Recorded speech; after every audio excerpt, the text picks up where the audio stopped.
Alhamdulillah, wassalatu wassalam ala rasulillah wa ala alihi wa sahbihi ajma'in. Assalamu alaikum wa rahmatullahi wa barakatuh. Assalamu alaikum wa rahmatullahi wa barakatuh. As Muslims, how many times do we say that greeting every single day? We say it to our family, to our friends, to our fellow Muslim brothers and sisters, but we very rarely pause and reflect on what that greeting actually means. Assalamu alaikum wa rahmatullahi wa barakatuh. May the peace and blessings of Allah subhanahu wa ta'ala be upon you. Well, why is that our quintessential greeting in Islam? And why is peace so important anyway?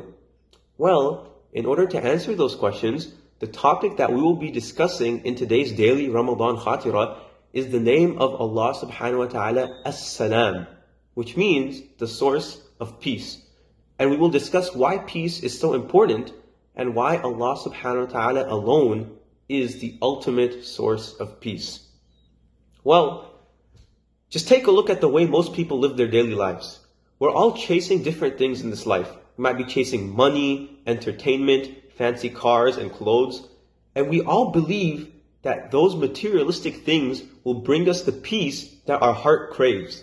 But I'm here to tell you that that is not the case. In fact, I think that chasing materialistic things makes your heart feel more uneasy and feel more at unrest. In fact, if you look at diseases of the heart, like jealousy, like envy, like ungratefulness and hatred, all of those things stem from chasing materialistic things instead of the spiritual betterment that we should be seeking. So if chasing materialistic things isn't the source of peace and isn't going to bring us the happiness that we desire, then what will? Well, I'm here to tell you that Allah subhanahu wa ta'ala, who is As-Salam, should be the ultimate source of peace in our lives. But how can I prove it?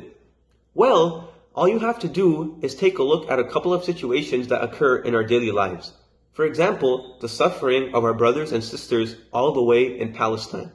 When you turn on the TV and you see videos of children in Gaza being killed or of Palestinian men and women who are suffering, it makes your heart feel uneasy. It makes your heart feel like it's not at peace. But you can't really do anything about it because you're not in a position of power, you're not in a position of authority, and you don't have the power to bring justice to the victims and make your heart feel at peace. But you know who does have that power? Allah subhanahu wa ta'ala on Yawm al-Qiyamah.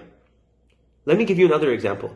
It's a very common thing among youth that when you have an issue that you don't want to talk to anyone about, you go see a therapist about it, and that therapist talks you through it and helps you overcome your issue. But what if you have an issue that's so personal and so embarrassing that you can't even stand to tell a therapist about it?